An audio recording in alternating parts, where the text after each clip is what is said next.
Where's Fielder? He's gone to the dogs. Hey, folks out there in podcast land, this is Steve Fielder once again with the Gone to the Dogs podcast. And today I'm treating you guys to, well, no, let me rephrase that.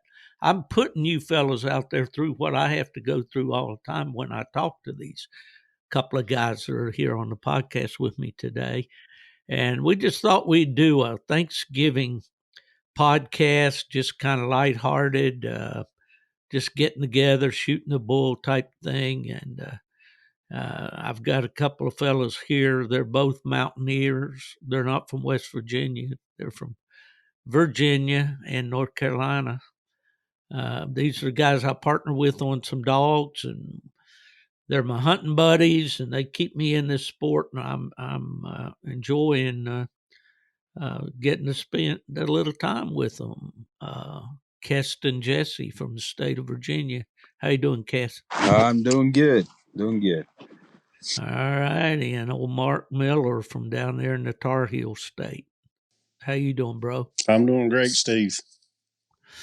Yeah, well, we've been cutting up and carrying on here for probably the last hour trying to get this doggone program to work. We use a program called Riverside FM, a website. It's kind of like Zoom for you teachers out there that had to Zoom with all your kids during the lockdowns and all of that stuff. But we finally got her percolating. It took us a little while.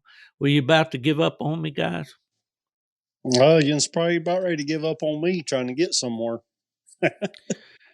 Well, me and technology, you know, I'm just I'm like old Brett Vaughn. I was born 100 years too soon, or too late, I should say, too soon.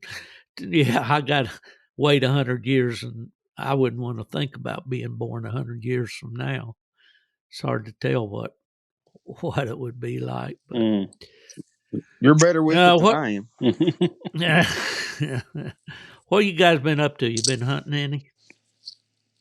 Yeah, I've been running got the fever to Nite Champion now, and working on a few problems, trying to tune him on in, get ready for the Grand American is what I'm setting my goals for now.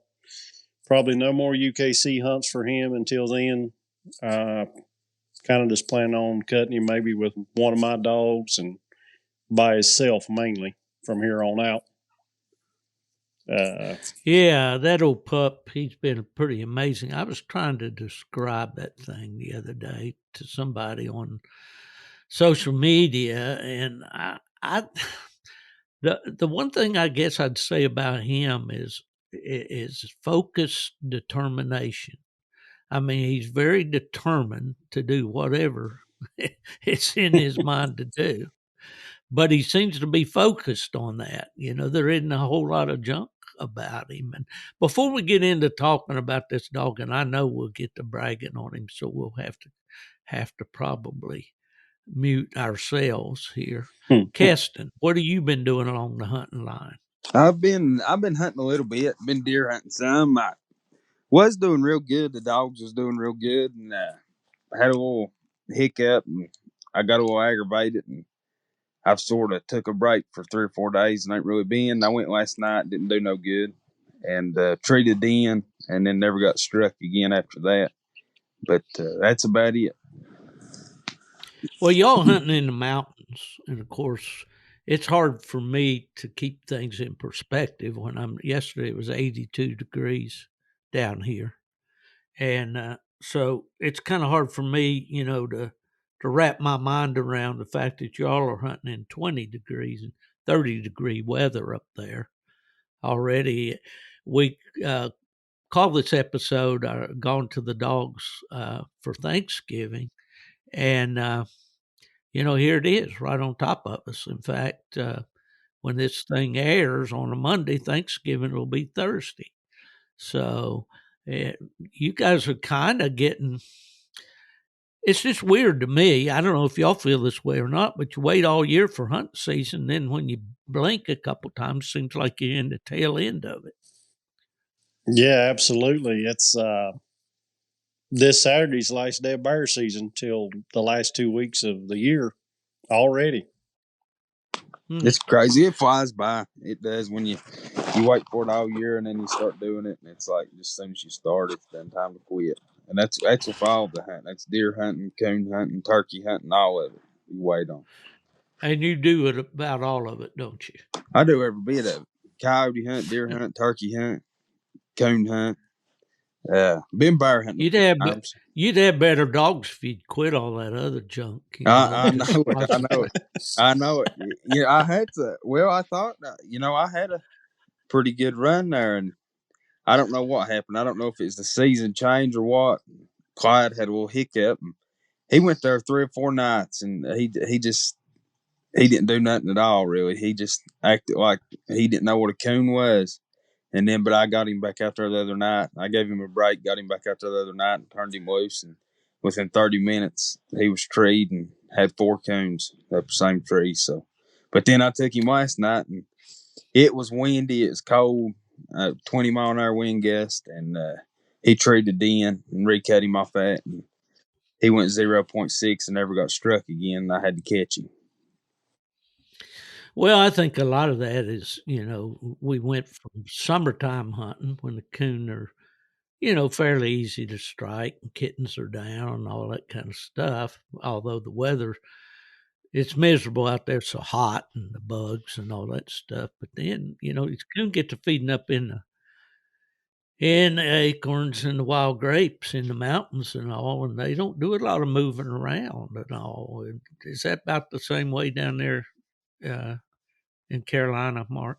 Yeah, it's about the same way. This summer, I was like, go out on a night hunt, see 3 or 4 coons. And when it got cold here, started getting cold, it's like they all vanished. They all went up eating acorns and nobody moving, all staying in the trees. Yeah, it's like they all just left for about 2 months here. And since the acorns have failed, seems like they're getting out and about a whole lot more than they was. Like I say, I seen one pretty quick last night, and then next drop didn't do nothing. Went 300 and some yards deep. Fever did, and just hunted the creek and turned and come right back to the truck. Yeah, that's the way it goes. That first week of kill season, I treed 20-some coons the first week of kill season. And the second week of kill season, it was just like, golly, can you even tree one? Mm. That's the thing about coon hunting, I guess. I guess it's any kind of hunting. The highs are great, and then they make us they set us up. And we think it ought to be that way every night, And then we get out there and we hit a snag a little bit. It's like everything reminds me of something else. Just like a baseball player. I was watching the Astros win the World Series, and I like the Astros. Ella and I watch them, follow them through that Major League Baseball app. And so we watch a lot of baseball. This Yordan Alvarez, this guy, I mean, he can kill the ball. He's one of the best hitters in the major leagues and had been, well, he kind of slumped early and then he come on really strong. And then through the World Series, man, he could hardly buy a hit, Mm-hmm. and the guy's a good hitter, and you're like, what's going on? How can you see that fastball and square it up here for, all these weeks, and then all of a sudden, as my uncle would say, he couldn't hit a bull in the butt with a bass fiddle, So it's coon hunting's like that. It's a game of inconsistent. If there's one word that you can describe coon hunting, I think it would be inconsistent, because no 2 nights are ever the same. I don't think. I hear that Frogger pup treed back there in the background, Kest. No, that ain't mine. That must be that's Mark's dog there. Oh, yeah, that's the fever you're hearing in the background. Oh, is that old Fever? That's Fever. Don't let him hear him. He don't have much mouth, and we want him. No, he's got a mouth you can hear for a long ways, but he's not very masculine with his voice. He's more of a high pitch. He's high, especially here in the yard. He gets a little puppy squeal going on, aggravating. But in the woods, he don't sound nothing like he does in the yard, which is good. Oh yeah. Well, okay. Let's set the table here just a little bit for everybody to listen in to all our rambling back and forth here, just so they know what we're talking about. Kesten and I met through him looking for a tree and walker puppy. I told him to give Randy Smith in Pennsylvania, the Lone Pine guy, a call. They got together on a pup. I happened to be going up that way. I picked the pup up for Kesten, brought him back home. What was he, about 3 months old, Kest? Yeah, something like that, yeah. Something like that. Okay, out of Cooney Valley Pack, which is out of that Power Pack and Easy Cross, and Randy Smith's Fran female. Anyway, so that's kind of how we got together. But Clyde has come on, and when we talk about Clyde, that's that pup out of Pack and Fran, and he's what, 15 months old now? Yeah, getting ready to turn 16 months old. Yeah, okay. And then Kesten and I co-own an all-grand Trackman pup that's out of Lone Pine Jillian, and we call her Bonnie. And then we got what you're hearing in the background right now is a pup out of Davis's Rosedale Frogger dog and Lone Pine Jillian, again, like Bonnie's mother. And she's a vocal little rascal, isn't she? I see Kesten's left the building. He's going to go take care of her. We call her Feeling Fancy. And, of course, with those dogs, like Frogger spells it with a P-H-R-O-G-G-E-R. We call this one, the F sounds are all PHs. But anyway, she's a cool little dude. What's she doing, Kesten? She's up there treating the crate. Yeah, so we're hopeful for her. I don't know what her birthday is. We're trying to figure that out about worming her here yesterday. I'll have to look at her papers. I don't remember for sure. But anyway, that's what Kesten's got. He's got Clyde, this 15, did you say 15 months? Yeah, getting ready to turn 16. Yeah, male. Bonnie, who is about 13 months old. She's a day younger than Fever. And then Fancy, who's, I don't know, 3 months old or so. Now, Mark, tell them about your dogs. What you got at the house? I got here in a month. Got one turning 12. He's a Grand Nite off of Hardwood Dreamer, my old stud dog. And I got Crockett at 4 years old and Dixie, or litter mates. Crockett is he's my main dog. He's a 2-time Grand Nite champion, 2-time show champion, PKC champion dog. I hunt quite often. Dixie's a grand show, got a couple wins towards night champion, just hadn't had time to finish her. Hope to get on into that here soon, since we've got the Plott dog, 13 months old. That's dual champion now. Almost a water champion. One more overall, we'll be water champion. So we'll be a 3-way quadruple champion, I reckon you'd call him, coming up. But I'm probably going to work on Dixie from here to the end of the year, trying to get the night champion on her and just concentrate on hunting Fever by himself from here out to the Grand American. Yeah, well, we kind of had a plan with the Plott. You know, we wanted to. Mark finished him on the bench first. He finished that pretty pretty quickly. I think he had 105 points for bench champion, wasn't it? Yeah, something like that. Yeah. And then, we were debating about whether or not to put the pup in any hunts. I think what was he, about 8 months old when we put him in the first one, maybe? 8 or 9, something like that. Maybe 8 or 9, something like that. It's just because he was doing so much split treeing from Crockett is why, I just take him to a hunt and played the odds with a good draw because he was so young and just put him in. If it was like a bad night, some older dogs, I was still trying to get the 5 wins for Crockett for Tournament Champions. So if it was like that or a bad night, bad weather, I would hunt Crockett instead of Fever. And that way I could play both sides of the fence, not, grands or registered. And I just played the odds, threw it all, and picked the good nights for Crockett or Fever to be in the woods. And that's what we went with. And it worked out. Well, I think you probably don't give yourself enough credit, but just what you're saying right there, I think, is a whole lot to do with him finishing his night champion at 13 months and a day old. Is that, you kind of thought about it, had a plan, worked your plan, And Cass, we talking about you getting into the hunts, which you haven't jumped into that pool yet.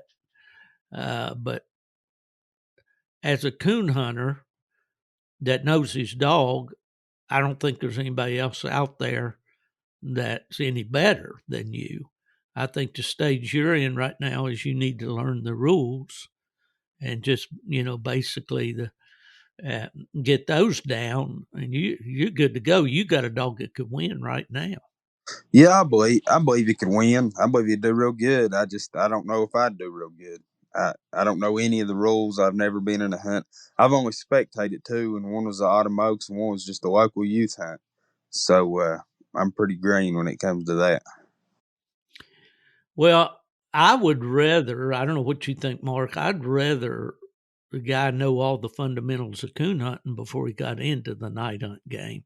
And I think a lot of young people do it the other way around. Right away they want to jump in the night hunts, and we have youth hunts, as you mentioned, Kesten, for kids, and they get in there.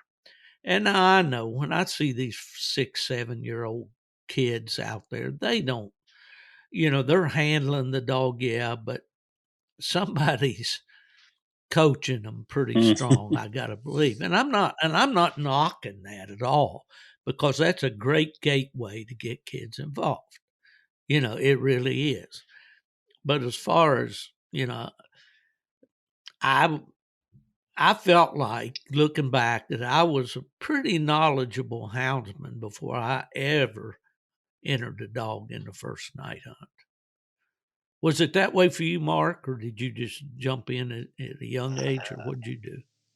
I was pretty young, but I'd probably been coon hunting from a lot of older guys that taught me a lot, probably 3 years before I got into competition hunting.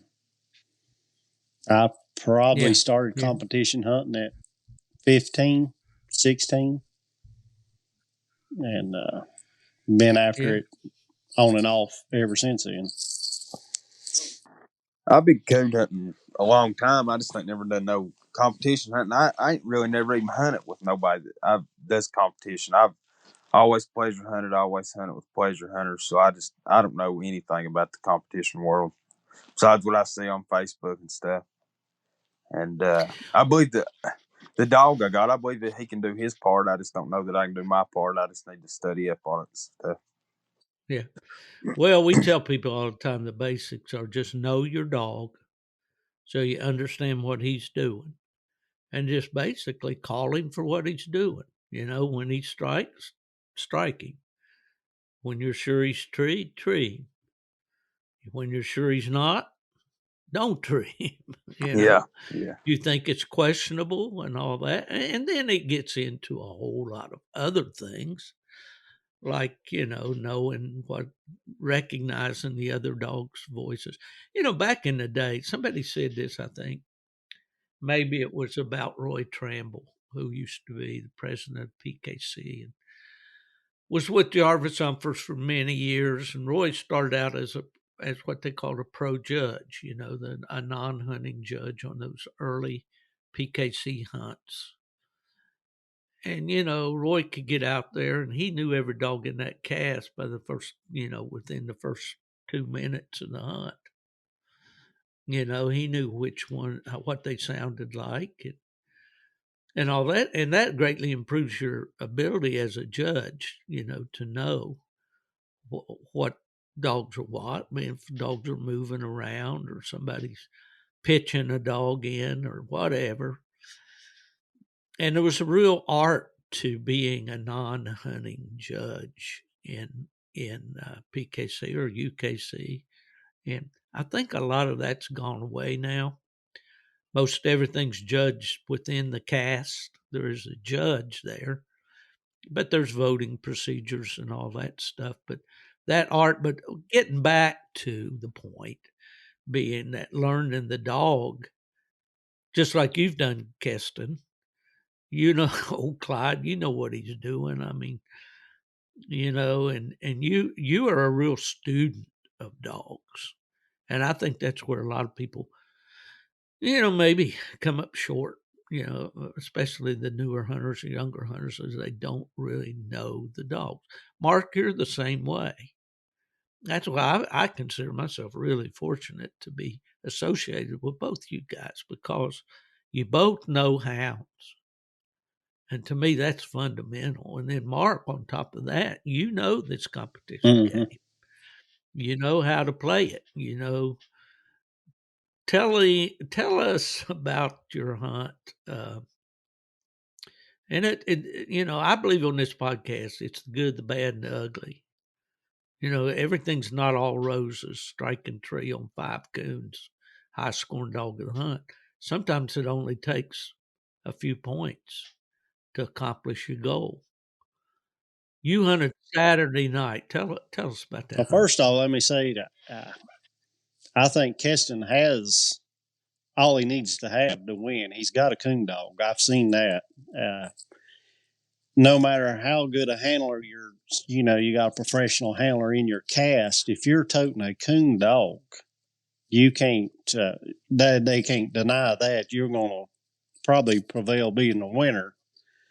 That's the number one thing. You need to be toting a coon dog. If you're toting a coon dog, then you're just going to have bad luck not to win the cast. But other than that, there is a mathematical game you can play with everybody. The strike in the tree, laying back. There's all kinds of games you can play with people in the night hunt. But number one, toting a coon dog is what you need to be doing. And that's my take on it. Now, as far as the other night, my hunt, I kind of played the game. I been in it long enough. When everybody cuts loose, I learned the dogs right off the bat. I've always got the score in my head of what's going on that card. Even if I ain't carrying the card, I wasn't carrying the card that night. But I can keep it in my head what everybody's toting. And like first drop, everybody fired in, jumped on the gun, strike tree, everybody, we're hunting 1 hour hunts. Everybody's quick, but the quick hurts sometimes, and they all jumped on a slick tree except me. And they all took their minus. I took a strike minus because we called them back up, which I was sitting on 50. They were sitting on 150 and 225. So then we went to the next spot. So I played the game with them. They all cut again. They had nothing to lose. Jumped on everything right off the bat again. And I just laid back. I didn't have to be first because the only thing I had to do was have plus points, and they was not coming out of the hole. And I ended up 50 plus. They ended up with 0. and I got to catch and win. So I could have jumped on it first and maybe pulled off a higher score. It was a local hunt, nothing to gain. So I just played the odd game with them and took last on everything because I knowed I didn't have to have a high score to beat them. They had to have a high score just to come out of the hole, and it didn't pan out for them. So they ended up at 0. They got out of the hole, but then the clock on the hour, that got them. Yeah, exactly. And Kesten, I know you probably got a comment or maybe a question, but Gary Hearn won the ACHA World Hunt years ago with the dog called Red Eagle Dick. Beautiful hound. And a boy named Kevin Swartz up in Michigan. Kevin, I think, is quit coon hunting now. He's guiding charter fishing excursions or whatever on Lake Erie. But Kevin had a dog called Red Eagle Dick 4, I think it was, 3 or 4. I don't remember the number. Nice dog. Kevin used to come over and hunt the PKC hunts from there in Marcellus, Michigan, near where I lived. And, after the hunt was over, Kevin had a pretty good long drive to the other side of the state back home, but he'd stop on state game land on the way and hunt all the way back home. He was a coon hunter. But when Kevin got into the night hunts, he was trigger happy, He wanted to have every first tree. And I remember Gary Hearn telling him, Kevin, everybody in this cast knows your dog treed first. That doesn't mean you have to take first tree. Okay? And of course, the mentality switched when PKC came along because back in the old days, it was all about the high score of the hunt. The dog with the most points. And to a degree, it's still that way at the bigger hunts like Autumn Oaks, Grand American, and all. Although there is what I call the safety valve. It's that final 4 where you have to go back out and hunt against the other high scores. But anyway, I thought that was great advice for anybody that's playing this because it is a game. What we're playing with it's the best way that we have to physically determine a coon dog. I mean, officially or with stats or whatever way you want to say it. But it's a game.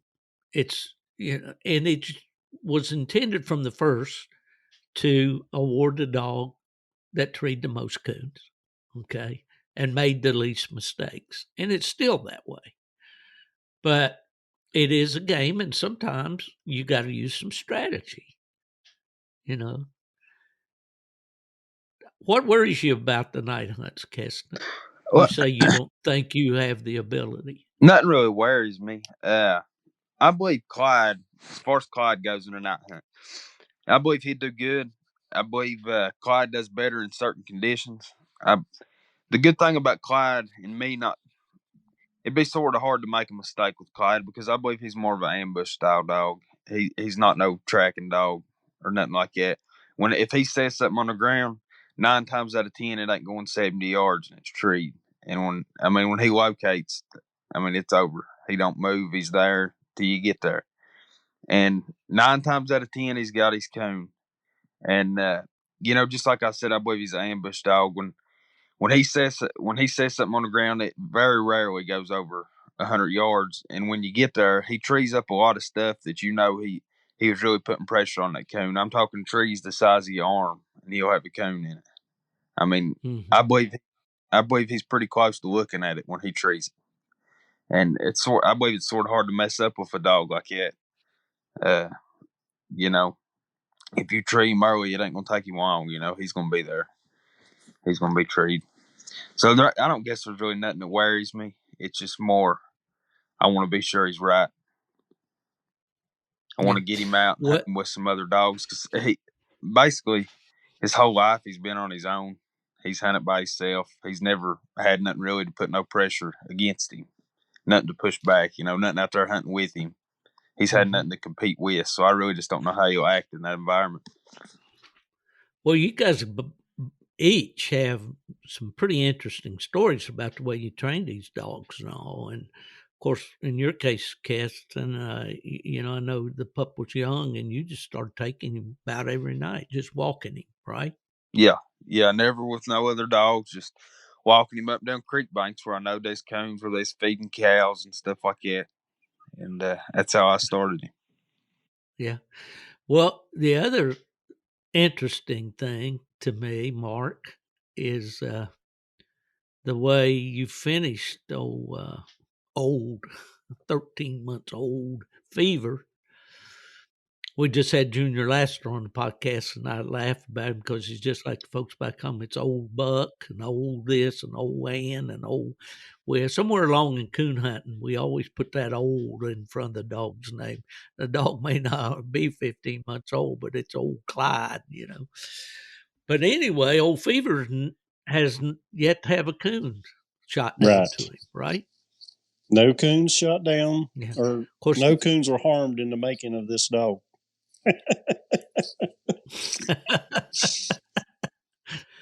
This ad was provided by PETA, People Eating Tasty Animals. I was doing good. We was training out of season, and I wasn't shooting coons out to him. I was catching some and releasing. He has seen coons, but I was just praising him on the trees, and we were doing good at that. And then I decided, we started winning some casts, and I'm like, wouldn't that be great if I could make him a night champion? And he never had a coon shot to him. So, well, I'm not campaigning against shooting coons, okay? And I posted a thing on coon hunting conversations, which I will put a plug in for that. That's my Facebook group that we started, and now we're just knocking on the door of 10,000 members in that group. I keep watching the numbers as I approve new ones. It keeps showing 9.9 thousand. But,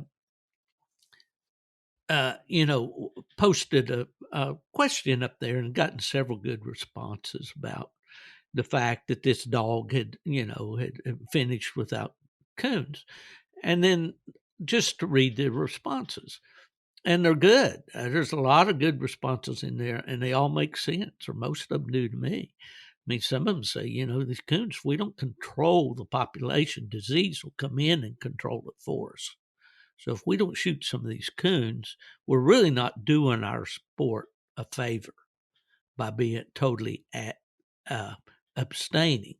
In your case, Mark, coons are not particularly plentiful where you are, and you take care of them, and I understand that.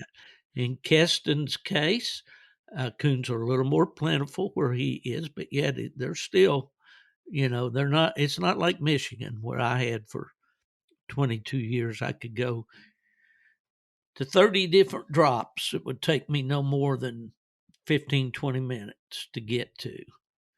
And coons, all kinds of cropland, all that stuff. But so that argument's up and down. Somebody told me this, and I don't know if this is true or not because it's hearsay. I did not hear the gentleman say this myself. I'll clarify that. Someone once told me that someone challenged Russ Beller, and everybody knows Russ. He won a lot of world championships. The Demon Dog, the Striker Dog, the Pac-Man Dog, the Handsome Harry, all those Saigon Dog, all those dogs.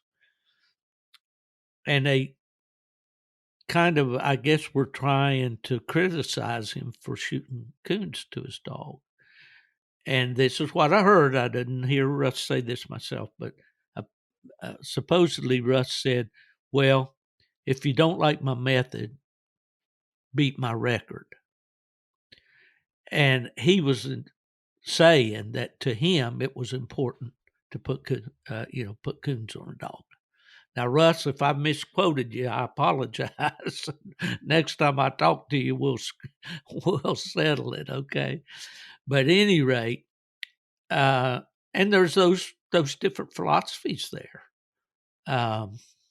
But most will agree, and I know what I did. I kind of posed this question this way concerning fever. We're going to take fever out to the White River here, and well, from where I'm talking, where we're recording right now, we're about a week and a half out, and he's going to get some fur because that's what we do when we go out there. And how's that going to affect him? Is he going to handle that? I've had this conversation with Jerry Mall, who retired from PKC, and he's a proponent of, not giving a dog very many coons. So, Kesten, in looking at Clyde, watching his performance and all, have you seen differences when you were giving him coons and when you weren't? Yeah, there's some big differences. I know if you go a while and you don't shoot nothing out to him, it seems like he blows to the country a lot more. He gets straight. You're walking a lot farther to him. He's going harder, going faster, going farther. He gets wild active. And you shoot some coons out to him, it sort of calms him down, keeps him in pocket. Still trees a lot of coons. He ain't blowing through our, I guess, trying to overachieve, trying to do it. And there's a big difference in the way he hunts, shooting coons versus not shooting coons. Well, I think that might be surprising to some people because, it's generally thought you give a dog coon to make them hunt harder and wider and gives them more pep in their step, so to speak. But, I don't know exactly what I think about that, except that I think it has to be the individual dog. Is it, each dog is separate. And I think it was Levi Ward from Indiana, he hunts Plott dogs, that had commented that, some of them you got to give coons to, and other dogs you don't. What do you think, Mark? I've seen dogs that needed coons to help them out through the year. Now, far as Crockett, he had one coon last year, so, and that's all he had, and that was, I didn't even shoot it out. It was a bunch of guys that had some young dogs, and they wanted to shoot it out, so we did. Other than that, he had one coon shot out to him last year, and he ain't had one since. And I reckon if they don't have a bunch, they don't need a bunch. I don't. To my dogs that I've trained, it's been that way. And I'm a guy that go ahead. I kind of like it that way because that way I don't have to kill so many coons around here that we don't have. Yeah. Well, I keep coming back to this. I always enjoyed the kill season, especially in Michigan. I even got a little, I guess I'd call it selfish, or got to be like a hermit. I wanted to, twofold. I wanted to hunt my dogs, especially if I had young dogs. I wanted to hunt them by themselves. And, and then two, I wanted to stretch those hides. I enjoyed that aspect of coon hunting. When the harvest season came in, the furs got prime. I enjoyed taking a nice fur, skinning it out. If you could sell the carcass, fine. If not, I'm afraid they became coyote bait. But, I enjoyed that aspect of the sport and look forward to it every year. But now that the fur markets have gone away, there's something inside of me said, well, it's a shame to waste. But then at the same time, I'm saying, well, maybe, we've got to control the resource because, fellas, I don't know if either one of you have seen it, but I've seen it where on 2 or 3 different cycles over the years, where distemper got into the coon population.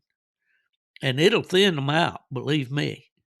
You know, a game warden told me in Michigan one time, he said it's canine distemper, or actually a biologist, not a game warden. He says canine distemper, it's about 100% fatal in foxes. And it's about 50% fatal in raccoons. And I don't know, you know, you get out there, the dog hits a hot track, he runs and shuts up.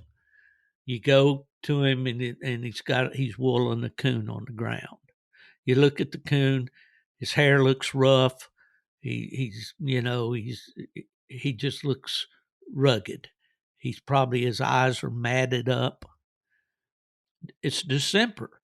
I remember one time there in east of Kalamazoo, was hunting with a guy named Eric Fairchild. I hunted with for quite a bit. And one creek along a cornfield there, I mean, you just walk down that edge of that corn, and here's a dead one, and up here's another one, and then down there's another one. And that distemper just, you know, gets in them and can wipe them out. So the point being that, you know, we do need to harvest the coon, but to me, the challenge is finding a good outlet for that meat or those furs so that they're not just totally wasted. And I think people have gotten to tanning the furs and hanging them up on the wall and using them for different things, but basically the fur market's gone away. Do you guys do you put up fur or process it at all? I don't, but I actually got a guy that where I done a lot of coyote hunting and stuff. I know a guy that does, and he would take every coon that I brought him. So I do got somewhere I can take them and to where they are getting used.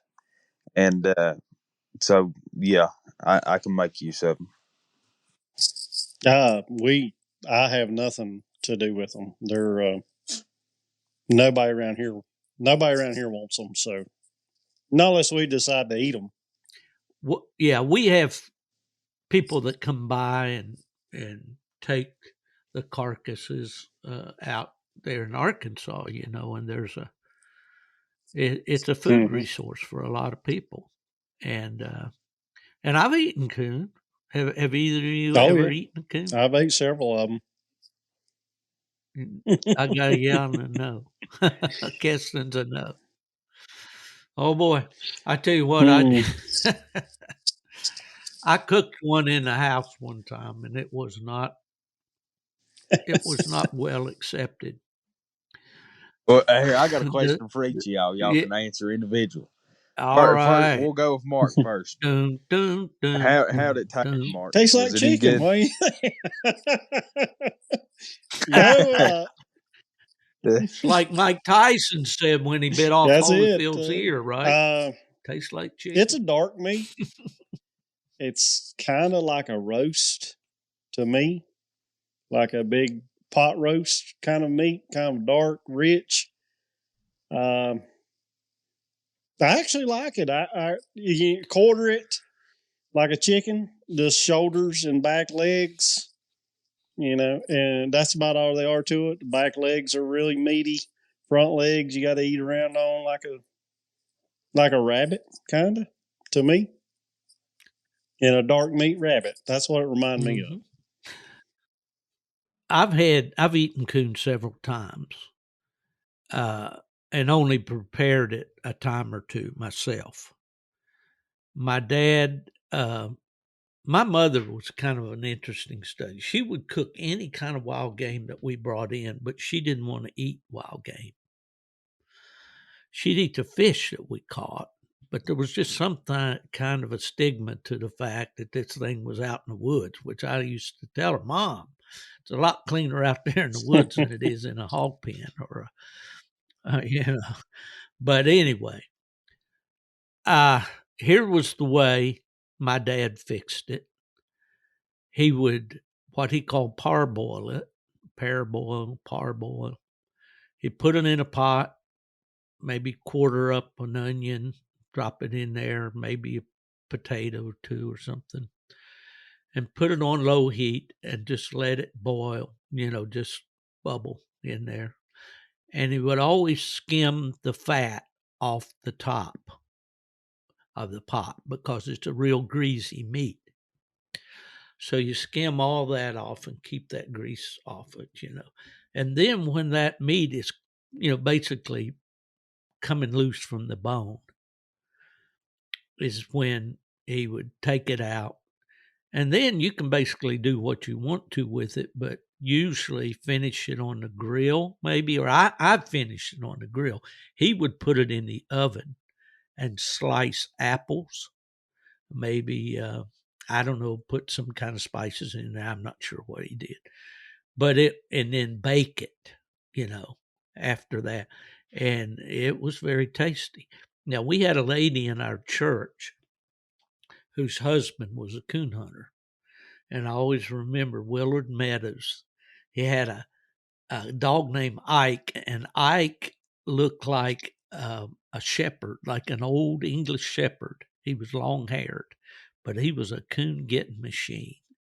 And Mrs. Meadows would tell my hunting buddy and I, if you get a coon, get a nice young one or whatever, bring it to me and I'll fix it for you. And man, she could make it taste like you wouldn't believe. I don't know what that lady did, but man, it was good. So, and then Levi West down here in Florida is a coon hunter. Levi's been sick. I had some health issues, and I don't know if he's back to coon hunting or not. But he has a lot of his friends come down from Michigan every year, and they put on a big wild game supper deal and prepare coon as part of the meal, and everybody raves about it. I haven't tried it myself, but yeah, coon can be a delicacy, if it's prepared right. But I wouldn't say just cut the hams off and throw it in a skillet and try to fry it and eat it that way. I don't think I'm pretty sure we done like you said. We parboiled it. My grandmother cooked them. She would parboil it, then pull it out and flour it, and then put it in a pan and fry it like chicken, and that's how we ate it. Oh, well, yeah. I'm sure it was good that way too. But it's already tender now. And my grandfather was a big rabbit raiser too back then, so she would cook. She had plenty of practice on how to cook rabbits, so she done it the same way, and it turned out it was good the way she could fry it up. You think you're going to fix one, Kesten? You think you're going to get your wife to fix one for you? I don't know. I don't know if she'd do it for me. I don't know if she'd cook it. And I ain't much of a cook in the first place. But is that right? But I wouldn't mind to try it. I'll try anything one time. Yeah. I wouldn't mind to try it. That's what y'all need to do out there at White River. Y'all need to fry. Y'all warm them up. There's y'all something. I don't know whether we have any takers or not. I'll have to ask the boys about that. Yeah, we eat so much out there. I don't think there'll be room for a coon. Never maybe. knows. Who knows? What's the best year? What's the best year you've had out there at White River as far as tree coons? What's the most you've treed on?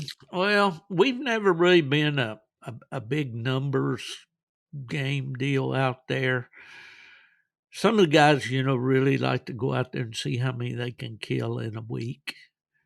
And, when you talk to Randy Rhodes, the game warden out there, who also is a coon hunter, they get overrun with coons and they want the coon hunters to take them. But the problem is a lot of the coon hunters haven't been good about properly disposing of them and all, and leaving them in public hunting areas and things like that. So I caution anybody that's going to White River, you take care of what you kill, and don't leave it around. But at any rate, we've never recount. Here's our deal. We go, and Mark's going to find this out here in about 10 days because he's going with us this year. We'll probably kill, I'm going to say somewhere between 5 and 8 a night, something like that. We don't really try to, stack up a great big number of coons. I saw one picture on Facebook of some coons stacked up or laid out on a driveway there at a cabin, and these guys had caught 80 in a week. And that's quite a few coons. That's better than 10 a night. I think the reason we haven't caught so many is that we need better dogs. Some of the guys, our buddies from North Carolina, that come up and we get together with them every year and have spend a good afternoon just visiting. Jim McConnell, his son Jeremy, Don Moffitt, Evan Harrell, and Bill Rankin. Those guys, they catch quite a few coon every night. They hunt walker dogs, and they always seem to do really good. So, it's kind of depends on how hard you want to hunt. But in our group, some nights we might be the geriatric ward, Nubbin and me, and we've lost some of the older members. We might decide by 10:30, 11 o'clock, we're ready to go back to the cabin or back to the lodge. Some nights it might be 2 o'clock. We're rarely out there past about 2 o'clock in the morning. But you got to consider you're hitting the woods about 5 o'clock too, so. Yeah. But it's never really been, we do kind of keep track of how many we catch just to talk about it. Nubbin always adds 10 to the number when he's talking to somebody else, Yeah. That was my next question. How long do y'all hunt? I didn't know if y'all hunted from dark to daylight or what. Well, a younger man might, and I see Mark nodding his head over there. Yeah, we're going to check his oil this time. I'm just like, I'm like saying, sick him to a bulldog. Go after it, big boy. Man, I'll sit right here I got a nice dog box on the back of my 4-wheeler.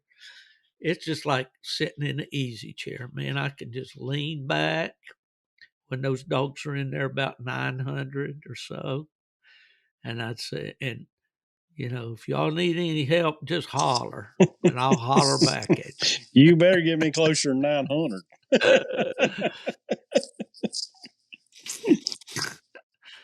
Well, every once in a while you get that because you don't have a trail. The thing about out there, 4-wheeler trails everywhere, but you're supposed to stay on those trails. You can't just take your 4-wheeler or your side-by-side and head off through the woods. So you look at your Garmin, see where the trail is, and one's close around, you drive around. You just like hunting anywhere. You drive till you get as close as you can, and then you get up, like Junior Laster said last week, you get on 2 legs and a stick, and there you go, But we're going to get you out there too, Kesten. There's no doubt about it. But I don't know if y'all want me out there. I might wear y'all out. Yeah, I know you. Hey, I told Nubbin the other day, I said, we've got to get some young blood in here. You and I getting too old. We got to get some young. Of course, now, wait a minute. Let me clarify something here. 2 of the guys, well, actually, we're split about half and half, I guess. All the other guys out there are pretty hard-going coon hunters. Randy Smith from Mississippi, an every night coon hunter. Go to the dogs, doesn't matter where, always packing a coon dog. And Morris Hardy, he's not quite as old as I am, but close. He can still go to the dogs. And I can go to the dogs too, but I just don't like to as much as I used to. Go in there and take me a video, Mark, and bring it back and show me what it was like. I can hear Absolutely. it all right here, but I want to see. Yeah, yeah. Well, coon season's in all over the country. Midwest, theirs don't open quite as early as the ones as the seasons in the mountains. It's usually about the first week of November, sometimes up around the 10th before they open up in places like Indiana, Illinois, and different, out through the Midwest. So those guys get a pretty short season. It's because of cold weather. It's how cold is it at your house right now, you guys? It is 39 degrees They're here looking and at raining. their phone. 39 degrees and raining in Taylorsville, North Carolina. It's 40. It's 40 degrees here and raining. Okay. Well, let me see. I know I won't be anywhere close to what you guys are. I'd say you're 80 degrees in sunshine. There used to be an old boy on TV in Bluefield, West Virginia, and every day he started out his weather forecast by saying it's warm in Florida. Well, now White River, where we're going to be going next week, Mark, it's 45 degrees right now. It's going to get up to 51, but it'll be 38 overnight. But for the week, getting on in toward the week we're going to be there, the weather is looking like 50s in the daytime, anywhere from it's getting a little warmer. It's going to be overnight lows about 40. Oh, yeah, be so it'll be great. just right for hunting. Yeah, yeah. But anyway, I'm going to look right here at this. 78 degrees right now, going to go to a high of 80 and cloudy. So it's not a good Chamber of Commerce day here because we advertise sun every day, but it's a little different. Hey, you guys are wearing them Gone to the Dogs hats. I want to talk about them just a minute. Listeners out there, if you want to identify as one of these crazy coon hunters that have indeed gone to the dogs, we've got a real nice ball cap. It's a solid front, mesh back, comes in black or green. It says Gone to the Dogs. It's the logo for the podcast and for the book that I wrote called Gone to the Dogs, A Coon Hunter's Journey. These are both available at stevefielderbooks.com. You can use PayPal if you want to use your credit card and get it that way. Or if you'll contact me on social media, I'll give you an address that you can send your check or your money order to. $25 for the hat, $25 for the book, and I'll bundle them for $40. I'll send you a book and a hat for $40. That includes free shipping, and that's for a limited time through the holiday season. stevefielderbooks.com. All right. What's the plans for the rest of the season, guys? Well, you guys still going to try to coon hunt as long as the weather lasts?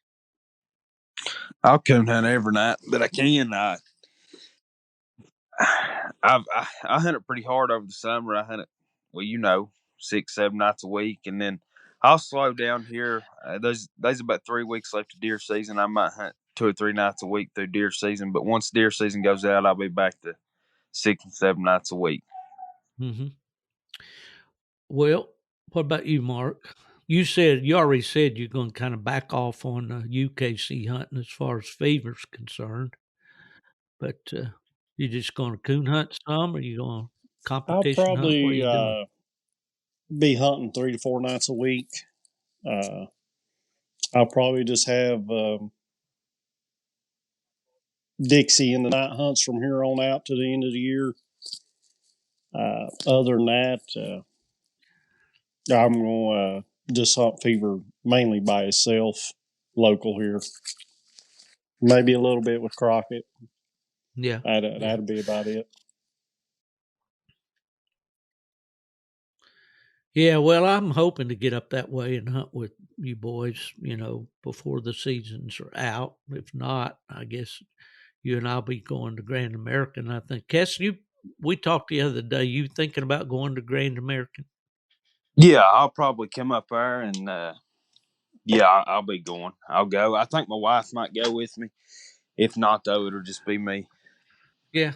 Well, I talked to Terry Walker the other day, or we messaged, and he's the publisher of Cooner and Full Cry, and we always have a booth there in the big old white vendor barn there. Mark knows where it is. Most of the vendors are indoors, but then, well, that's not really true. There's open sided barns, vendor trailers, and things like that around. But if you haven't been to the Grand American Coon Hunt in Orangeburg, South Carolina, you really need to put that one on your bucket list because it's a great big gathering of coon hunters, lots and lots of people. Great place to get anything that you wore out or broke or whatever over hunting season. Kind of kicks off the night hunt season, especially in the southeast. And it's a tradition that goes way back to, I think, 1966 was the first year for it, maybe 65. I know I went through there on a bus heading to Florida after Christmas vacation, going back to college. Was my first time to see or to be near the Grand American as we went through Orangeburg on a Greyhound. I had never seen so many pickup trucks and dog boxes in my life.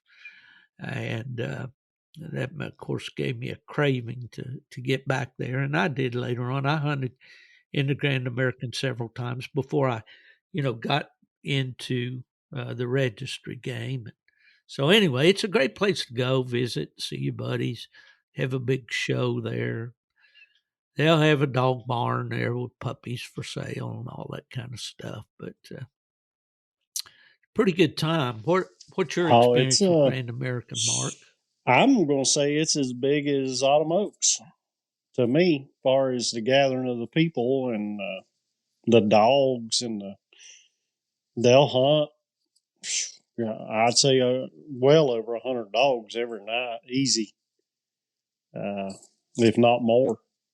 Uh, I just think it's a great time. Yeah, I think it'd probably be more. Yeah, probably be more closer to in the Oh yeah, 200 to 300 range. Uh, yeah, there's quite a few dogs there. Just a great time. It's that time of year most people are tired of winter. probably absolutely the world's biggest treeing contest you'll ever see. I've never been to. Well, maybe way back in the early days. I have to tell my funny story.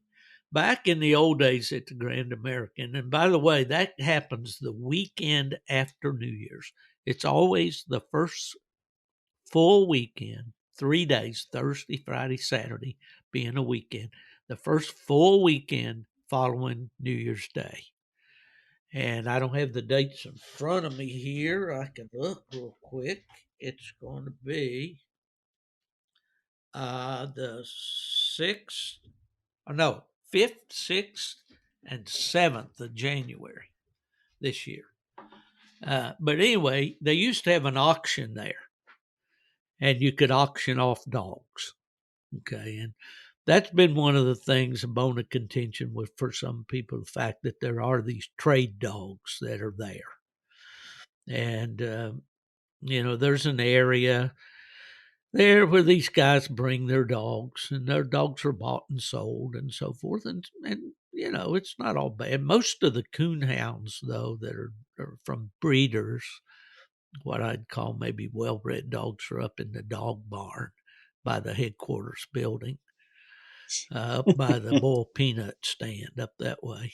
Uh, there's a couple barns up there actually in there with dogs, I think. But anyway, I'll get back to my story here.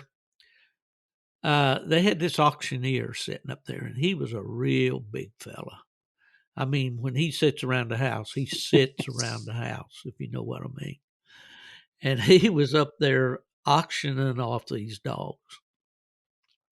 And this nice gentleman came up with a pair of dogs, and he was dressed up. This fella had a sport coat on.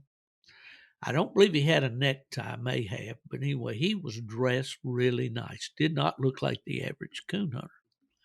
He had two dogs there, and they looked like they were hound and cur cross. They were tan dogs with saddlebacks, and they had about what I call a half to 3/4 ear instead of a naturally long ear like a hound.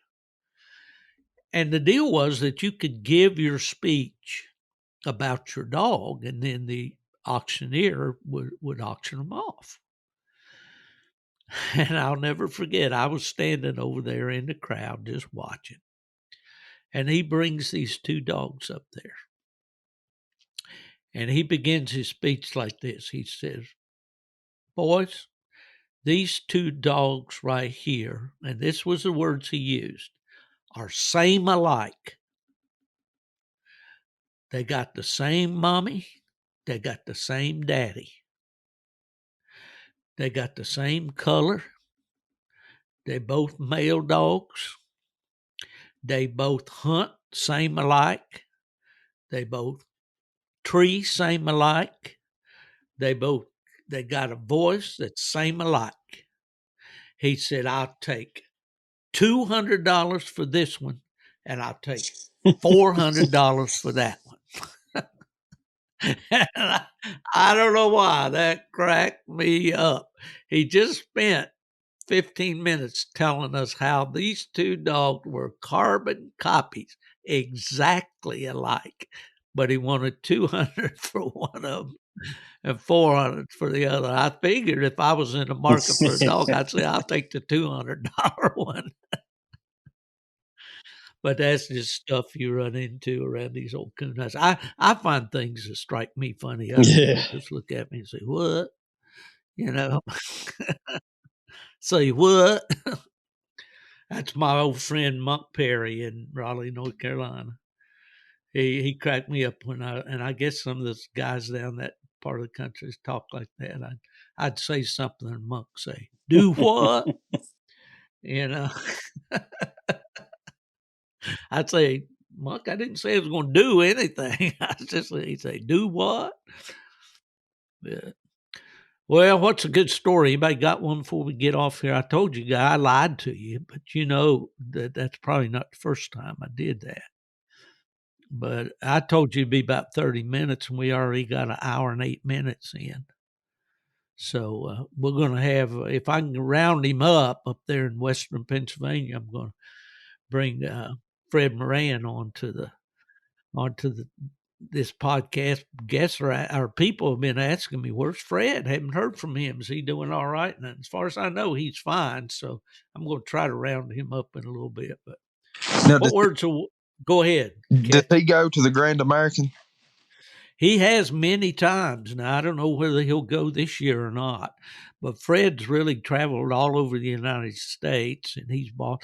We were talking about a fellow named Harold Edwards down in Alabama, down around Tuscaloosa, and Fred talking about having bought several dogs off of Harold, and I think Harold's in his 90s now and still hunting, and Fred's well into his 80s. So he's liable to show up anywhere at any time because he's what we all want to be. It's a guy that's in his 80s still enjoying coon hunting. Well, guys, we've had a good time on here. I haven't heard any heckling of each other. I figured I was going to have to referee you guys here and bring you both on the podcast at the same time. What I want to do for listeners out here is bring these guys on more often, and we can get into just whatever. We might bring a guest on with them, and we'll be a free for all, 3-on-1. But I'd like to have you boys back anytime that you're able and willing, and at least get you out of the woods while giving poor little animals a break. Well, you got words of wisdom for our listeners before we go. Mm-hmm. That's what I thought. None of you got a wise thing to say. If you're gonna try to make a coon dog, you need to stay in the woods. That's about all I know to tell you. Well, that's good advice for sure. That's for sure. You got to hunt them, boys, if you want to have something you can be proud of. And I like to bring these guys on because they're success stories. You know, Kesten doesn't have a lot of big night hunt titles to his credit, but boy, he sure can make a coon dog out of a pup. And that's a talent. That's not something that everybody can do. And Mark's the same way, but he can also add those. He knows how to handle a dog in a hunt. He has a plan. The old saying is, plan your work and work your plan. Well, from day one on this Plott pup, there's been a plan for him, and it's pretty much going right Yeah, along I the way mean, we planned it, isn't it, the Mark? plane is going faster than I thought, but if anybody can go back and look at, one of the posts you've put on here, just watch the swim race, the last one you posted of him. Look at how he performs in trying to. He's a competition hound. He's looking to do his best and give it his all. If a dog's pushing, he's pushing harder to be in front. That's as you can see in that water race. No dog's going to outswim him. It's going to be hard because he can't stand to be outdone. He's going to run in the front. If somebody's faster, he's going to run. He's going to give it all he's got to run in front of them. He's just he puts it all out there. He is wired 440, and he is very. He's quiet right now in the kennel, but most of the time about dark 30, they ain't but one thing shut him up, and that's loading him up because he's going to bark his head off until we go.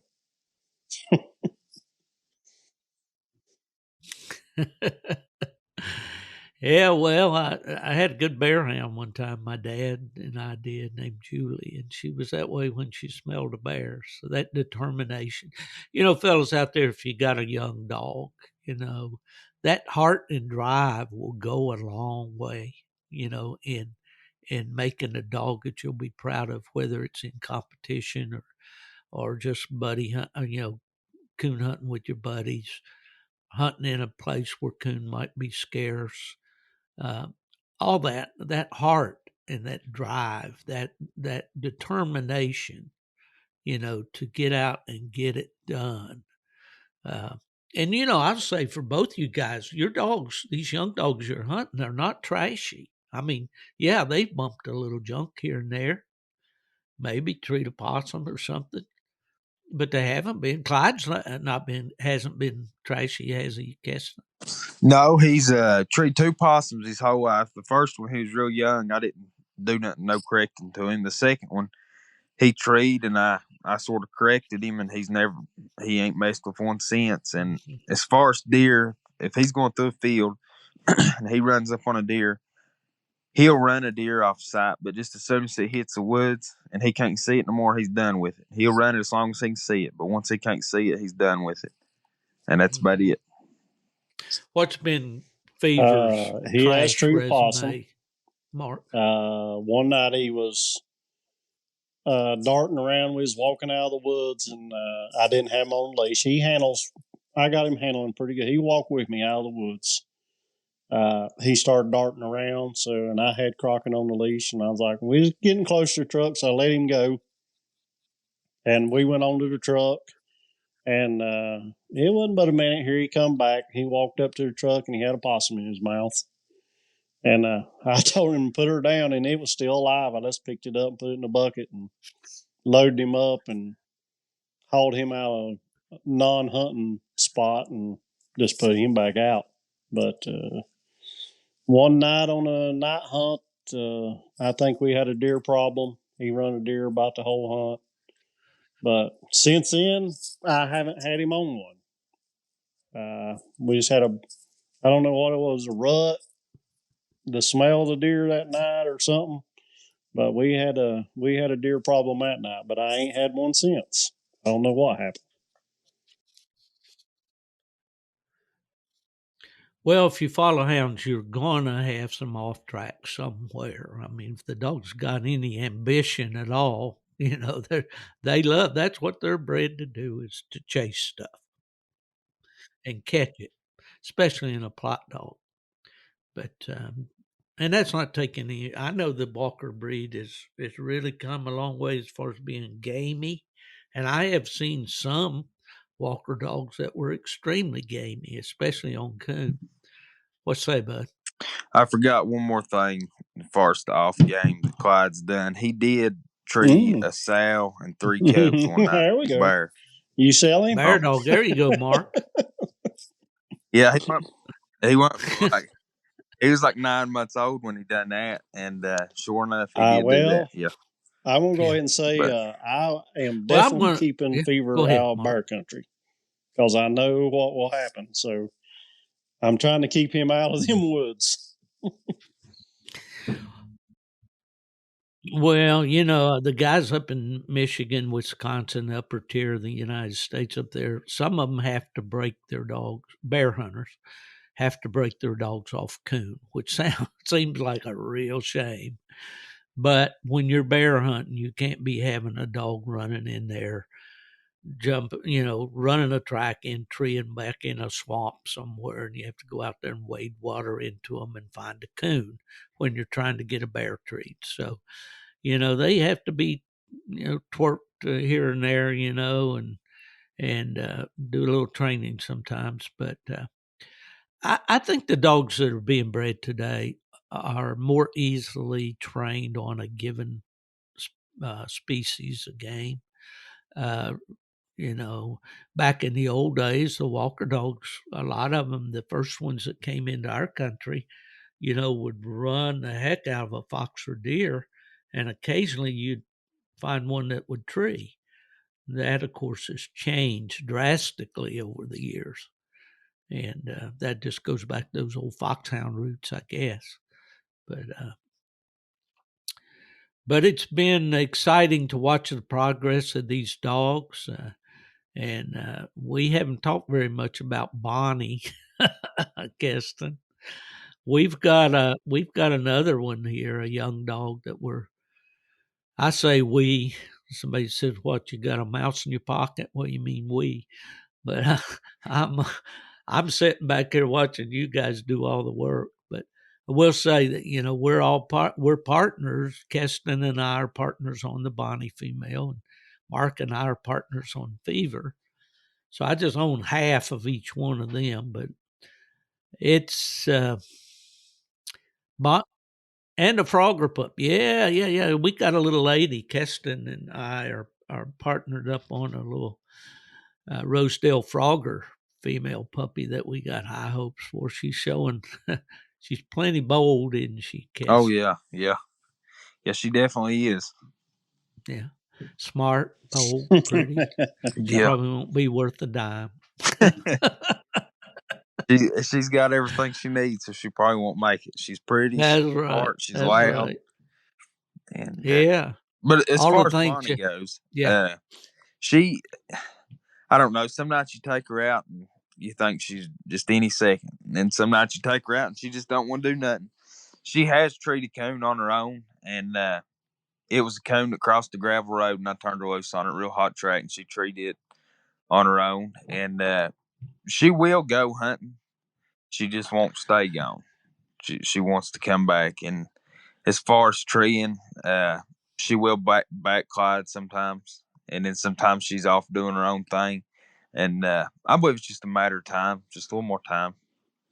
Well, she's awfully immature, and I know it. What would you say about Fever? His immaturity, Mark. I mean, how I think mature he's or immature do you think he very is? mature for his age. As far as he quit he don't squat no more. He quit that a long time ago.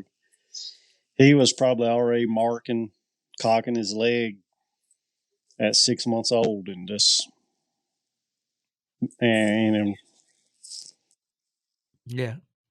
You see, the thing there that's interesting to me about that is those dogs are just a day apart in their birthday. You know, Fever was born on the 11th October, and Bonnie was born on the 12th, which happens to be my birthday. And they're not the same, and no two dogs are the same, you know. And and Bonnie shows a lot of immaturity still, doesn't she, Kesten? Yeah, she does. She would rather play than hunt, and you know, she's just. You'd think as much as she's been out, there wouldn't be nothing new to her, but somehow she finds something new every night that fascinates her. I don't understand it, but that's crazy. You just talking about Fever squatting or quit squatting at 6 months old. Clyde's getting ready to turn 6 months old or 16 months old. Wow. And I've only seen him hike his leg one night. He's still squatting. Yeah. And he's still got a lot of puppy ways Big too, you know. sissy. Yeah, yeah. Wow. But yeah, he's still squatting a pee, 16 months old. Yeah. Well, it's that the point being they're all different. They're all individual, you know. Well, also, I have to get, you know, it all goes back to the trainers. Let me just go ahead and throw that stab in there. All right, here it goes. Here it goes. You both get in a corner here. Wait for the bell. All yeah, right. we're going to have to find out one night. You're going to have to make a trip down here. Oh yeah, I'll bring the heat when I come up there. yeah. I'll be waiting down here to cool it down. Okay. Yeah. Well, it'll be Mark's got a 3-year-old, isn't he, Crockett? He's just turned 4. 4, okay. I'm looking forward to hunting with that boy. I've been with. Well, we took Crockett. Yeah, that we took one Crockett night. that night. Yeah. Mm-hmm. But looking forward to a week of hunting with that dog as well. He's a Grand Nite, Grand Show 2 on both counts, and nice dog. So we're looking forward to all that. Well, listen, to all you listeners out there that are going to be hunting the rest of this season, I hope you have a great time. I hope the weather, you know, cooperates so you can get out there. If you got a kid that wants to go, by all means, take them. You know, make it easy for them, make it fun. Always be safe with firearms out there. You know, coon hunting can be a very dangerous situation, especially if you're using automatic weapons. Be sure and check that chamber, make sure that gun's unloaded. Never point it anywhere that you don't intend to kill something in that direction, and just be safe and return home to your families. Be sure don't drive sleepy. I tell coon hunters this all the time. You know, it's not worth it. Pull over, take a nap. But anyway, I'll get off my stump. This is the old coon hunter, Steve Fielder, coming at you one more time with this Gone to the Dogs podcast. And hopefully now we'll be able to bring on Fred Moran, the Redbone Man, to talk to us a little bit here in a minute. But if you don't see me, just wonder where I am, besides taking a nap. Absolutely. I've probably gone to the dogs.